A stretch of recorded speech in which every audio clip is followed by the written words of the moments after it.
नमस्कार दोस्तों, आप सभी का एक बार फिर से हार्दिक स्वागत है आपके अपने यूट्यूब चैनल पे। दोस्तों आज हम डिस्कस करेंगे त्रिपुरा सीएचओ के पेपर की आंसर की। ये पेपर अभी कुछ ही दिनों पहले 4 दिसंबर 2022 को कंडक्ट करवाया गया था।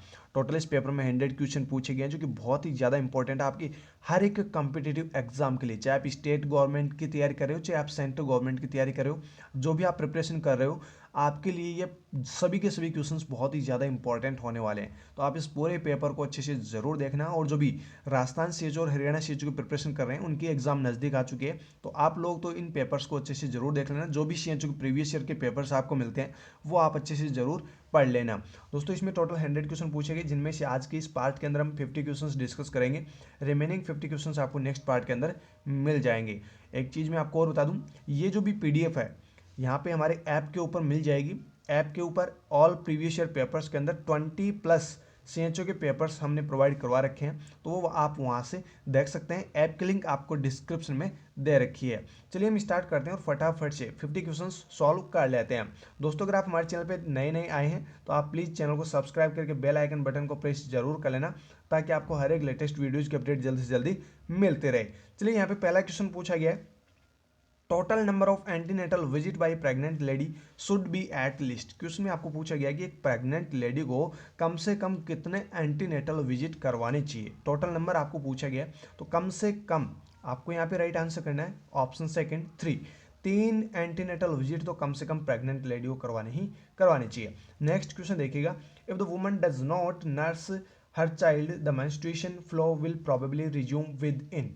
यानी कि अगर कोई महिला जिसकी डिलीवरी हुई है और वो अपने बच्चे को ब्रेस्ट फीडिंग वगैरह नहीं करवा रही है, तो कब तक मेंस्ट्रुअल जो फ्लो है वो फिर से स्टार्ट हो जाएगा, या फिर कब तक वो रिज्यूम रहेगा, उसके बाद फिर से मेंस्ट्रुअल साइकिल जो है वो आना स्टार्ट हो जाएगा। ये आपको सिंपली पूछा गया है। यहाँ पर आपको राइट आंसर करना है option D, 6 to 8 week after delivery. अगर कोई मदर जो है वो अपने बच्चे को ब्रेस्ट फीडिंग नहीं करवाती है, तो 6 से 8 वीक के बाद में, जैसे डिलीवरी हुई उसके 6 से 8 वीक के बाद में मेंस्ट्रुएशन फिर से स्टार्ट हो जाएगा। तो ये आपको ध्यान रखना, बहुत ही इंपॉर्टेंट क्वेश्चन भी है। नेक्स्ट क्वेश्चन देखिए, following is risk associated with placenta previa. Placenta previa से कौन सा एक रिस्क हो सकता है, कौन सा रिस्क जो है एसोसिएटेड है प्लेसेंटा प्रीविया से। तो यहाँ पर आपको राइट आंसर करना option C, antepartum haemorrhage, APH जो है वो क्या है, रिस्क फैक्टर, रिस्क एसोसिएटेड है प्लेसेंटा प्रीविया से। नेक्स्ट क्वेश्चन देखिएगा, नेक्स्ट क्वेश्चन आपको पूछा गया था, connection between umbilical vein and inferior vena cava in the foetal life is known as. Foetal life की बात हो रही है, और फिटल लाइफ के अंदर भी क्या पूछा जा रहा है कि अम्बिलिकल वेन और जो आईवीसी है, इंफीरियर वेना केवा है, इन दोनों के बीच में क्या होता है, कनेक्शन होता है। दोनों के बीच में कनेक्शन होता है। इस कनेक्शन का नाम क्या है, यही आपको पूछा गया है। तो इस कनेक्शन का नाम क्या है, डक्टस विनोसस। यहाँ पर आपको ऑप्शन फर्स्ट जो है वो राइट आंसर करना है। नेक्स्ट क्वेश्चन देखिए, which of the following lead to greenish discolouration of amniotic fluid. यहाँ पे आपको क्वेश्चन में पूछा गया कि एमनियोटिक फ्लूइड का ग्रेनिश डिस्कलरेशन होता है, वो किस वजह से होता है, इसका कारण क्या है, ये आपको सिंपली पूछा गया है। यहाँ पर आपको राइट आंसर करना है ऑप्शन थर्ड, मिकोनियम। मिकोनियम की वजह से एमनियोटिक फ्लूइड का कलर कैसा होता है, ग्रेनिश डिस्कलरेशन। नेक्स्ट क्वेश्चन देखिएगा, the main cause of menopause is. Menopause का मतलब हो गया cessation of the menstrual cycle, या फिर मेंस्ट्रुअल साइकिल का स्टॉप होना ही क्या कहलाता है, मेनोपॉज। और ये कब होता है, 45 ईयर के बाद में, 45 ईयर के बाद में। अब देखिए यहाँ पे क्वेश्चन में क्या पूछा जा रहा है, मेन कॉज, मेनोपॉज का मुख्य कारण क्या है, ये आपको सिंपली पूछा गया है। यहाँ पर आपको राइट आंसर करना option D, lack of oestrogen. Oestrogen की कमी होते ही क्या होता है, मेनोपॉज स्टार्ट हो जाता है, यानी मेंस्ट्रुअल साइकिल आना बंद हो जाता है। और ये कब होता है, 45 ईयर के बाद में। 45 ईयर यानी 15 टू जो 45 ईयर होती है, ये होती है रिप्रोडक्टिव एज। और 45 से बाद में जब जो मेंस्ट्रुअल साइकिल है वो स्टॉप हो जाते हैं, तो इस टर्म को हम बोलते हैं मेनोपॉज। नेक्स्ट क्वेश्चन देखिएगा, राष्ट्रीय बाल स्वास्थ्य कार्यक्रम was launched in the year of. बहुत ही अच्छा क्वेश्चन पूछा गया कि RBS के जो है वो कब लॉन्च हुआ था। यहाँ पर आपको राइट आंसर करना था ऑप्शन फर्स्ट, 2013 में RBS के राष्ट्रीय बाल स्वास्थ्य कार्यक्रम 2013 में लॉन्च किया गया था। नेक्स्ट क्वेश्चन देखिएगा, WHO define adolescent age group between. मैं बहुत बार कहता हूँ कि ये क्वेश्चन बहुत सारी CHU के एग्जाम्स में पूछा जाता है कि एडोलसेंट एज ग्रुप क्या होता है, टीन एज प्रेगनेंसी की एज क्या होती है। इस प्रकार के क्वेश्चंस बहुत बार पूछे जाते हैं। तो ध्यान रखिएगा यहाँ पे एडोलसेंट्स जो एज होती है वो कितनी होती है, 10 से 19 ईयर। 10 से 19 ईयर जो है वो WHO के द्वारा डिफाइन की गई एडोलसेंट एज है। तो यहाँ पर ऑप्शन फर्स्ट जो है वो आपका राइट आंसर हो जाएगा। नेक्स्ट क्वेश्चन देखिए, how many pairs of the spinal nerves are found in human. एक नॉर्मल ह्यूमन बीइंग के अंदर कितनी स्पाइनल नर्व्स या फिर कितने पेयर्स स्पाइनल नर्व्स के होते हैं। तो यहाँ पर आपको राइट आंसर करना ऑप्शन फर्स्ट 31, 31 पेयर्स होते हैं स्पाइनल नर्व के। नेक्स्ट क्वेश्चन देखिए, which of the following is the inner most layer of human आई। यहाँ पे क्वेश्चन में पूछा गया है कि निम्नलिखित में से कौन सी एक इनर मोस्ट लेयर है ह्यूमन आई में। जो भी ह्यूमन बीइंग्स होते हैं उनकी आंख के अंदर सबसे इनर मोस्ट लेयर या फिर इनर मोस्ट जो भी लेयर है वो कौन सी होती है, ये आपको पूछा गया। यहाँ पर आपको राइट आंसर करना ऑप्शन फर्स्ट रेटिना। रेटिना जो है वो इनर मोस्ट लेयर होती है ह्यूमन आई के अंदर। नेक्स्ट क्वेश्चन देखिए, बहुत ही अच्छा क्वेश्चन है, विच of the following glands manage your sleep cycle bye releasing melatonin and hormone that cause you feel sleepy. Question आपको पूछा जा रहा है कि वो कौन सी ग्लैंड है जो आपके स्लीप साइकिल को क्या करती है, मैनेज करती है।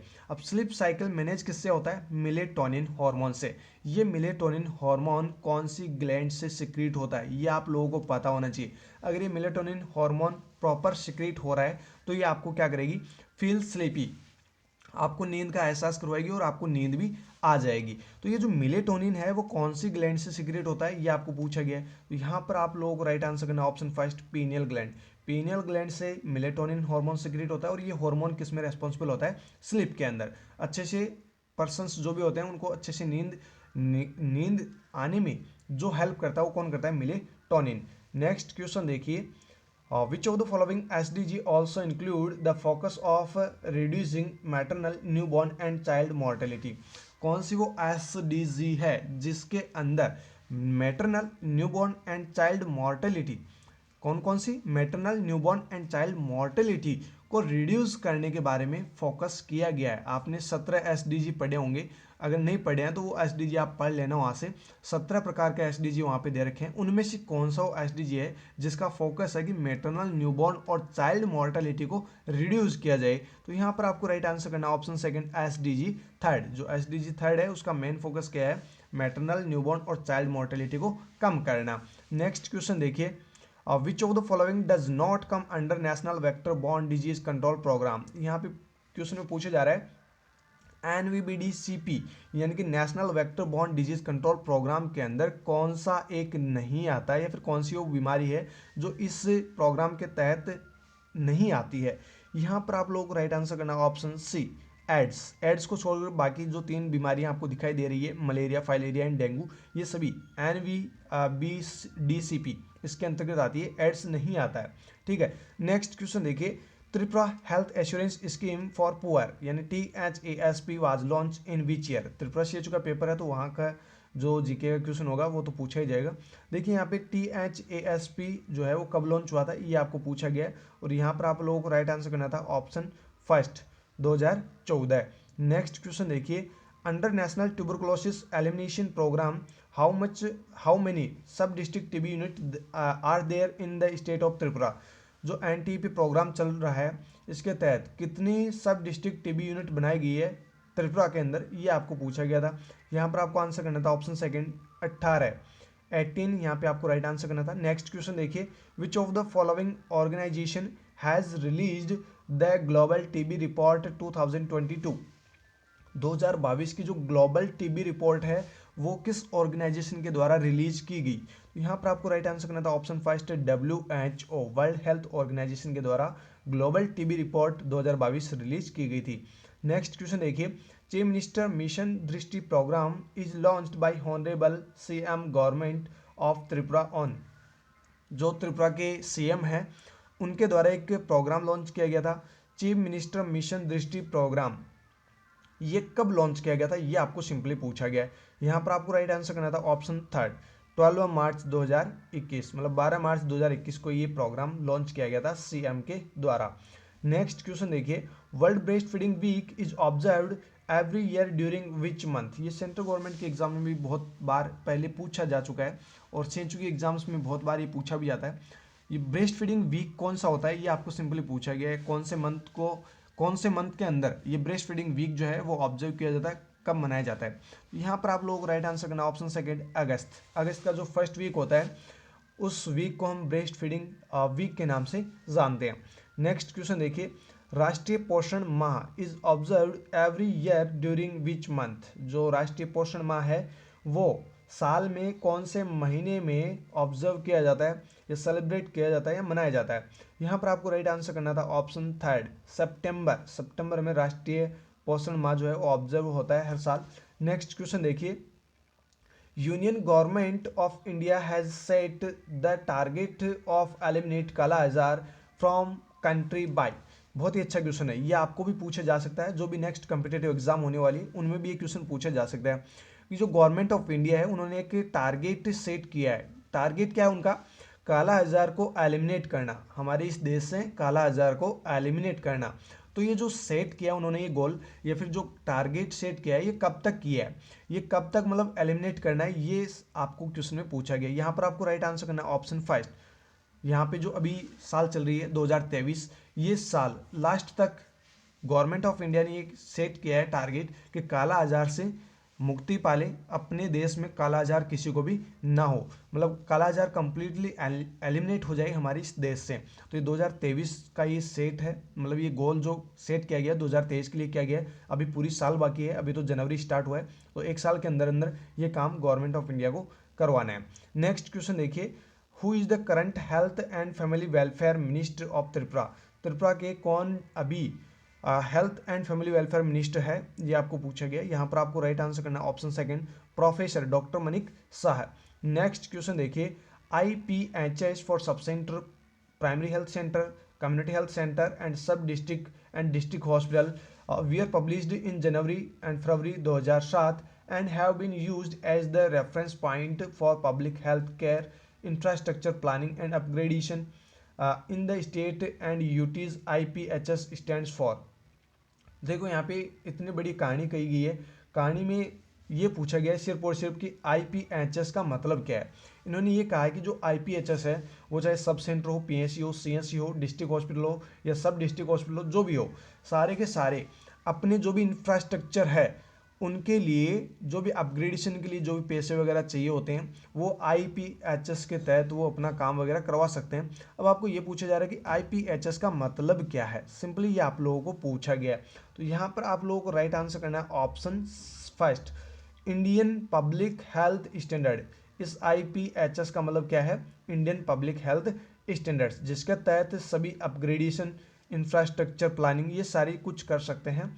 नेक्स्ट क्वेश्चन देखिए, the national AIDS control programme यानी कि NACP लॉन्च्ड इन, यहाँ पे डेस करके रखा है कि कौन से साल में जो एड्स कंट्रोल प्रोग्राम वो लॉन्च हुआ था, is being implemented as the comprehensive programme for prevention and control of HIV AIDS in India. जो NACP है, नेशनल एड्स कंट्रोल प्रोग्राम है, ये कब लॉन्च हुआ था और ये कब इम्प्लीमेंट हुआ था, जिससे इस प्रोग्राम से क्या कर सकते हैं हम, prevention and control of HIV and AIDS. India में जो भी HIV और एड्स फैल रहा है उसको हम प्रिवेंट कर सकते हैं, कंट्रोल कर सकते हैं। तो ये कब लॉन्च हुआ था, ये सिंपली आप लोगों को पूछा गया। यहाँ पर आपको राइट आंसर करना था ऑप्शन फर्स्ट, 1992 में। नेक्स्ट क्वेश्चन देखिए, which of the following disease is caused by the deficiency of vitamin D. Vitamin D की डेफिशिएंसी से कौन सी बीमारी होती है, सिंपली क्वेश्चन आपको पूछा गया है। यहाँ पर आपको राइट आंसर करना था option second, rickets. Next question देखिए, doctor would most likely prescribed an antibiotic to treat what type of pathogen. मान लीजिए एक डॉक्टर है जिसने प्रेस्क्राइब की है एंटीबायोटिक। अब आपको ये पूछा जा रहा है कि ये जो एंटीबायोटिक प्रेस्क्राइब की है ये किस टाइप के पैथोजन को ट्रीट करने के लिए प्रेस्क्राइब की है। यहाँ पर आपको राइट आंसर करना ऑप्शन डी, बैक्टीरिया। बैक्टीरिया को ट्रीट करने के लिए एंटीबायोटिक जो है वो डॉक्टर के द्वारा प्रेस्क्राइब की जाती है। हेलमेंथिक के लिए एल्बेंडाजोल वगैरह वो है ना एंटी हेलमेंथिक वो यूज लेते हैं, एंटीवायरल वायरस के लिए लेते हैं, है ना। इसी प्रकार से फंगाई के लिए भी अलग लेते हैं, है ना। तो यहाँ पर जो पैथोजन है बैक्टीरिया, इसको ट्रीट करने के लिए एंटीबायोटिक हम यूज लेते हैं। नेक्स्ट क्वेश्चन देखिए, if aspiration of foreign body is suspected in a person which of the following action should be instituted first to open airway. यानी कि फॉरेन बॉडी पार्टिकल्स जो है वो एक पर्सन को मतलब एस्पायरेशन हो चुका है और फॉरेन बॉडी पार्टिकल्स जो है वो एयरवे को ऑब्स्ट्रक्ट कर रखे हैं। अब आप यहाँ पे क्या करेंगे जिससे कि पर्सन का जो एयरवे है वो ओपन हो जाए और पर्सन वापस नॉर्मल स्थिति में आ जाए। तो यहाँ पर अभी हमने कल परसों भी इस पॉइंट के बारे में यानी इस क्वेश्चन के बारे में डिस्कशन किया था, हेमिल्च मैन्योर के बारे में, स्टेप्स के बारे में हमने चर्चा की थी, बीपीसी सेशन में पूछा गया था ये क्वेश्चन। तो यहाँ पर आपको राइट आंसर करना है ऑप्शन थर्ड, हेमिल्च मैन्योर। ये मैन्योर अपने को परफॉर्म करना है जिससे जो फॉरेन बॉडी पार्टिकल्स है वो बाहर निकल सके। इसके स्टेप्स मैंने आपको बताए थे बीपीसी सीजन पेपर के अंदर, वहां से आप देख लेना। नेक्स्ट क्वेश्चन देखिए, an osmotic diuretic used in the management of increase intracranial pressure is. मतलब ऑस्मोटिक डाययूरेटिक जो है हम यूज ले रहे हैं किस कंडीशन में, इंक्रीज इंट्राक्रैनियल प्रेशर, आईसीपी बढ़ा हुआ है उसको मैनेज करने के लिए ऑस्मोटिक डाययूरेटिक हम यूज लेते हैं। कौन सी वो ऑस्मोटिक डाययूरेटिक है जो हम यूज लेंगे, यहाँ पर आपको राइट आंसर करना है ऑप्शन थर्ड, मैनिटॉल। और ये बीपीसी सेशन के एग्जाम में भी कुछ पहले भी पूछा जा चुका है ना। नेक्स्ट क्वेश्चन देखिए, which of the following is an important factor for selecting airway intervention. Selective airway intervention के लिए इनमें से कौन सा इंपॉर्टेंट फैक्टर है, मतलब आप एयरवे मैनेजमेंट करेंगे तो उसके लिए आपको क्या पता होना जरूरी है। यहाँ पर आप लोगों को राइट आंसर करना है option second, type of injury. Injury किस टाइप की हुई है उसको, उसका अगर आपको पता है तो आप अच्छे से जो एयरवे मैनेजमेंट है वो आप अच्छे से कर पाएंगे। अगर आपको टाइप ऑफ इंजरी का पता नहीं है तो आप एयरवे मैनेजमेंट अच्छे से नहीं कर पाएंगे। तो यहाँ पे आपको राइट आंसर क्या करना है, option second, type of injury. Next question देखिए, which of the following point which of the following joint allow movement in all the direction. ऐसा वो कौन सा जॉइंट है जो हर तरफ या फिर ऑल ओवर डायरेक्शन जो है उसमें मूवमेंट्स करवाता है। तो यहाँ पर आपको राइट आंसर करना option third, ball and socket joint. अपने हैंड्स वगैरह होते हैं तो ये जो होते हैं तो वो चारों तरफ जो है डायरेक्शन में मूवमेंट कर सकते हैं। तो ये है ball and socket joint. Next question देखिए, the global normal cerebral blood flow in adult human is. Adult human का नॉर्मल सेरेब्रल ब्लड फ्लो कितना होता है, यहाँ पर आपको राइट आंसर करना है ऑप्शन सेकंड, 50 ml पर मिनट पर 100 ग्राम ऑफ ब्रेन टिश्यू। मतलब 100 ग्राम ब्रेन टिश्यू में 50 ml पर मिनट, ये इतना सेरेब्रल ब्लड फ्लो होता ही होता है, ये नॉर्मल है। ठीक है, नेक्स्ट क्वेश्चन देखिए, repetition of words and phrases without understanding is a characteristic feature of. बार बार जो भी वर्ड्स है उनको रिपीट कर रहा है, जो विदाउट अंडरस्टैंडिंग, बिना कुछ जाने बगैर ही जो भी बच्चा है वो क्या कर रहा है, बार बार वर्ड्स को रिपीट कर रहा है।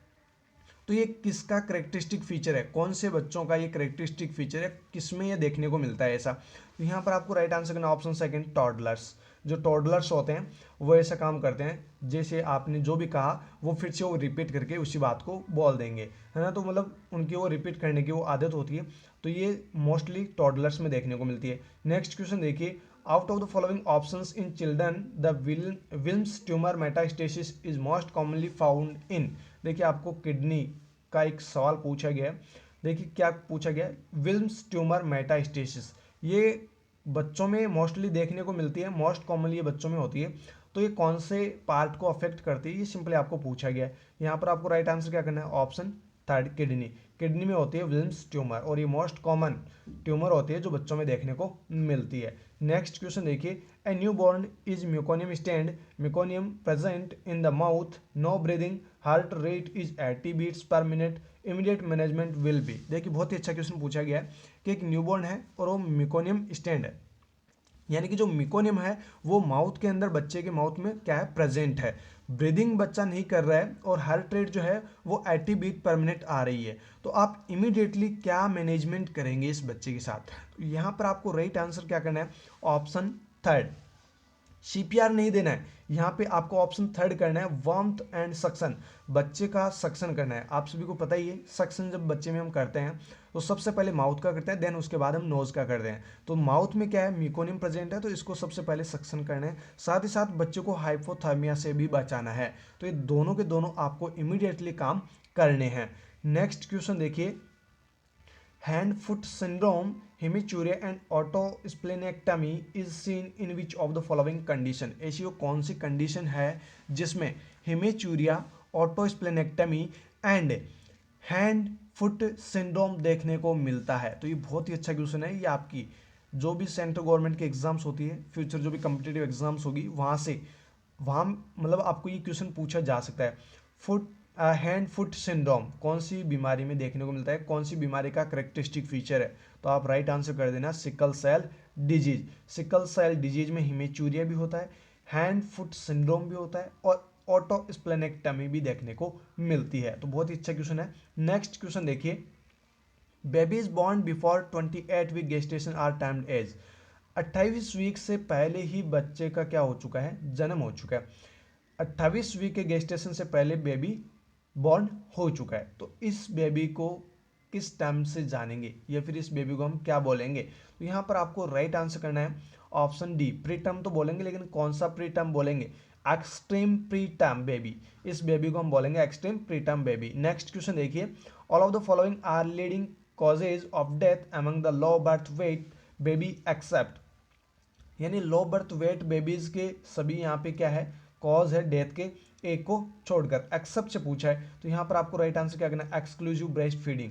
इसको छोड़कर बाकी जो 3 ऑप्शंस दिए गए हैं, माल फॉर्मेशन, एटलैक्टेसिस, पल्मोनरी हेमरेज, ये सभी के सभी लो बर्थ वेट बेबीज के डेथ के क्या है, लीडिंग कॉज है। ठीक है, नेक्स्ट क्वेश्चन देखिए, a toddlers returning to previous stage of development is called.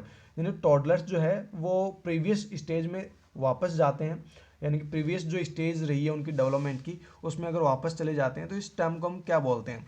जैसे मान लीजिए एक बच्चा था जो 3 साल में गाड़ी वगैरह, जो छोटी मोटी गाड़ी होती है, जो सेल फोन होते हैं छोटे वाले हैं ना, जिसमें वो गाने वगैरह सुनते हैं, ऐसे वगैरह वो चलाता था, सुनता था, या फिर कुछ खेलता, मतलब कोई भी प्ले करता था, कुछ भी खेलता था। अब वो अभी 6 साल का हो चुका है, फिर भी वो वही काम कर रहा है।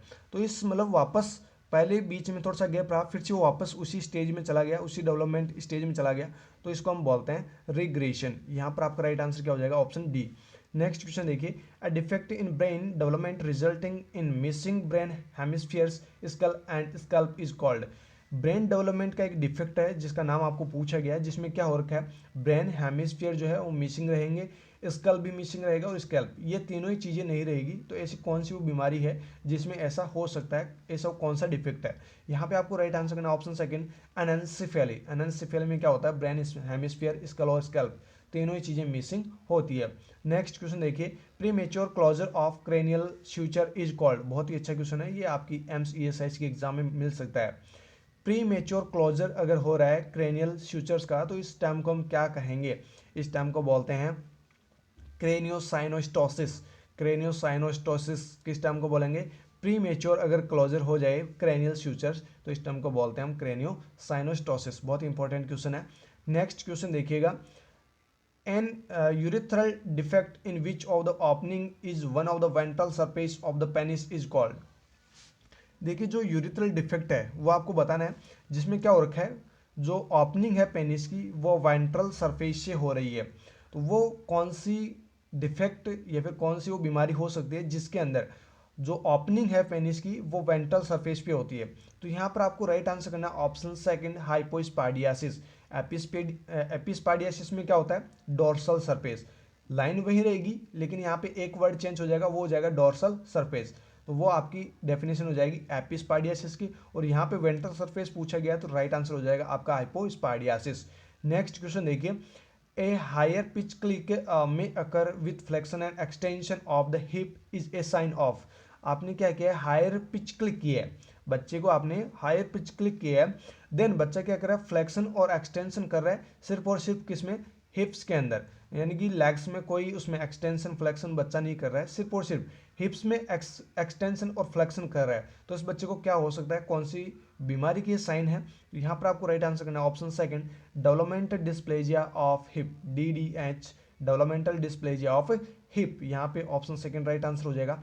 नेक्स्ट क्वेश्चन देखिए, the objectives of antenatal care are all the following except. यहाँ पे सभी के सभी एंटीनेटल केयर के क्या है, ऑब्जेक्टिव्स है, एक को छोड़कर, एक को छोड़कर सभी के सभी क्या है यहाँ पे एंटीनेटल केयर के ऑब्जेक्टिव्स है। यहाँ पर आपको राइट आंसर करना option D, to provide care for the family. To provide care for the family ये गलत है ना। एंटीनेटल विजिट में या फिर जो एंटीनेटल केयर होती है उसमें कोई फैमिली की केयर नहीं की जाती। बाकी जो 3 ऑप्शंस दे रखे हैं तीनों के तीनों सही है। ऑप्शंस आप साथ साथ पढ़ते जाना दोस्तों, क्योंकि ये भी बहुत ज़्यादा इंपॉर्टेंट होते हैं। हर एक कम्पिटिटिव एग्जाम में हो सकता है यहाँ से एक क्वेश्चन आपको पूछ ले एक्सेप्ट की जगह यहाँ से बिना एक्सेप्ट दिए सिर्फ इतना ही आपको पूछा जाए और यहाँ पे एक ऑप्शन डाल दे और यहाँ पे ऑल को हटा दे, है ना, तो एक ऑब्जेक्टिव आपको पूछा जा सकता है। नेक्स्ट क्वेश्चन देखिए, the frequency of visit to the antenatal clinic by eight month pregnant women should be. 8 महीने की प्रेग्नेंट महिला है तो उसको एंटीनेटल विजिट के लिए क्लिनिक पे कब कब आना है, ये आपको फ्रीक्वेंसी पूछी गई है। यहाँ पर आपको राइट आंसर करना है ट्वाइस ए मंथ, महीने में 2 बार। 8 महीने की है तो महीने में 2 बार उसको एंटीनेटल चेकअप के लिए आना है। नेक्स्ट क्वेश्चन देखिए, registration of pregnancy within 12 week of pregnancy is the primary responsibility of। 12 week के पहले 12 वीक से पहले प्रेगनेंसी का रजिस्ट्रेशन करना, ये किसकी रेस्पॉन्सिबिलिटी होती है, प्राइमरी किसकी रेस्पॉन्सिबिलिटी ये होती है। यहाँ पर आपको राइट आंसर क्या करना है, ऑप्शन फर्स्ट ANM। जो ANM होती है वो विद इन 12 वीक प्रेगनेंसी का जैसे ही पता चलता है वो क्या कर देती है, उसका रजिस्ट्रेशन कर देती है। नेक्स्ट क्वेश्चन देखिए, the last menstrual period of a woman is 7 February। what is her expected date of delivery। जो EDD है वो आपको पूछी गई है और LMP आपको बताई है। 7 फरवरी क्या है, LMP है। EDD आपको बतानी है तो यहाँ पे 9 मंथ ऐड कर दीजिए प्लस 7 डेज आपको ऐड करने हैं। तो 7 में 7 आपने ऐड कर दिए, कितने हो गए, 14। अब आपको ये तो पता चल गया कि 14 तारीख आपके आ जाएगी, लेकिन यहाँ पे 14 सिर्फ एक ही ऑप्शन दे रखा है तो आपको कहीं पर कोई डाउट नहीं होगा। यहाँ पर सिर्फ एक ही ऑप्शन दे रखा है जिसमें 14 डेट दे रखी है, तो आपका राइट आंसर क्या हो जाएगा, ऑप्शन सी 14 नवंबर। तो यहाँ पे आपको जो मंथ है वो ऐड करने की जरूरत ही नहीं पड़ी, आपको डायरेक्टली आंसर मिल गया। लेकिन अगर बार बार यहाँ पे इस प्रकार से मतलब 14 नवंबर, 14 अगस्त, 14 अक्टूबर इस प्रकार से ऑप्शन दिए जाते तो फिर आपको मंथ भी यहाँ पे काउंट करने होते। तो EDD के लिए 9 महीने ऐड करने होते हैं और 7 दिन उसमें ऐड करने होते हैं। नेक्स्ट क्वेश्चन देखिए, during abdominal examination of an antenatal woman, the healthcare provider palpate the fundus plate at the lower border of the umbilicus। This feature is seen which of the following weeks of pregnancy। Abdominal examination किया जा रहा है antenatal women का, जो health care provider है वो palpate कर रहे हैं फंडस को, और वो फंडस जो है वो कहाँ पर पाल्पेट हो रहा है, फंडस पाल्पेट हो रहा है अम्बलाइकस के लोअर बॉर्डर में। मतलब एग्जामिनर जो डॉक्टर है या फिर हेल्थ केयर प्रोवाइडर है उसने एब्डोमेन एग्जामिन किया, एब्डोमेन एग्जामिनेशन में पता चला कि जो फंडस की हाइट है वो lower border of the umbilicus है। तो आपको ये पूछा जा रहा है कि ये कितने वीक की प्रेगनेंसी हो सकती है। यहाँ पर आपको राइट आंसर क्या करना है, ऑप्शन थर्ड 20 वीक, 20 वीक की प्रेगनेंसी पे जो फंडस की हाइट होती है वो कहाँ पर होती है, lower border of the umbilicus. ठीक है, तो अम्बलाइकस के जस्ट लोअर बॉर्डर पे होती है। 20 वीक आपका यहाँ पे राइट आंसर हो जाएगा। नेक्स्ट क्वेश्चन देखिए, fetal movement can be felt by the examiner at which of the following week of gestation. यानी कि जो फिटल मूवमेंट्स हैं वो फेल्ट होते हैं, एग्जामिनर कब फेल्ट कर सकता है, किस वीक ऑफ गेस्टेशन में जो फिटल मूवमेंट्स है वो देख सकता है। तो यहाँ पर आपको राइट आंसर करना ऑप्शन डी 18 to 22 वीक। अगर यहाँ पे सिर्फ 18 वीक लिखा होता, 16 वीक लिखा होता, 14 वीक लिखा होता तो आपका राइट आंसर 18 वीक होता। यहाँ पे रेंज में दे रखी है तो 18 to 22 वीक जो है वो आपका राइट आंसर हो जाएगा। नेक्स्ट क्वेश्चन देखिएगा, the major aetiological factor of anaemia during the last trimester of pregnancy is. Last trimester of pregnancy में जो एनीमिया का इटियोलॉजिकल फैक्टर है वो मेजर इटियोलॉजिकल फैक्टर क्या होता है, ये आपको पूछा गया। यहाँ पर आपको राइट आंसर करना option second iron and folic acid deficiency. Next question देखिए, सेकंड लास्ट क्वेश्चन है, the high blood sugar that develop during pregnancy and usually disappear after birth is called. High blood pressure जो है वो develop हुआ है pregnancy के दौरान और ये डिसअपियर हो सकता है आफ्टर बर्थ। इस टर्म को क्या कहते हैं, इस टर्म को बोलते हैं गेस्टेशनल डायबिटीज़। यानी कि प्रेगनेंसी के दौरान जो ब्लड शुगर है उसका लेवल बढ़ जाता है जिसकी वजह से गेस्टेशनल डायबिटीज़ जो है वो महिला में हो जाती है और डिलीवरी होने के बाद में ये फिर से डिसअपियर हो जाता है। यानी कि जो गेस्टेशनल डायबिटीज़ हुआ था वो फिर से रिसॉल्व हो जाता है, महिला को कोई भी गेस्टेशनल डायबिटीज़ नहीं रहती है। तो यहाँ पे जो टर्म आपको पूछी गई है वो पूछी गई गेस्टेशनल डायबिटीज़ की। आज की इस पार्ट का लास्ट क्वेश्चन और ये पूछा गया keeping the babies crib by the side of the mother is called. यानी तो जो बच्चा है उसको मदर के साइड में आप क्रिब करके रखते हैं, इस टर्म को क्या बोलते हैं, इस टर्म को बोलते हैं ऑप्शन सेकंड रोमिंग इन, इस टर्म को क्या बोलेंगे हम, रोमिंग इन। तो ये हमारे 50 क्वेश्चंस थे जो कि बहुत ही अच्छे अच्छे क्वेश्चंस आपको इस पार्ट में मिले हैं। नेक्स्ट पार्ट में और भी अच्छे क्वेश्चंस मिलने वाले हैं आपकी हर एक CHO एग्जाम्स के लिए, तो इंपॉर्टेंट है ही है। साथ ही साथ अगर आप सेंट्रल गवर्नमेंट की तैयारी कर रहे हैं, ESIC एम्स PGI इनकी भी तैयारी कर रहे हैं, तो भी आप इस पेपर को अच्छे से जरूर याद कर लेना। फिर मिलते हैं नेक्स्ट पार्ट के अंदर, तब तक के आप लिए आप हमारे साथ बने रहिएगा। Thank you so very much.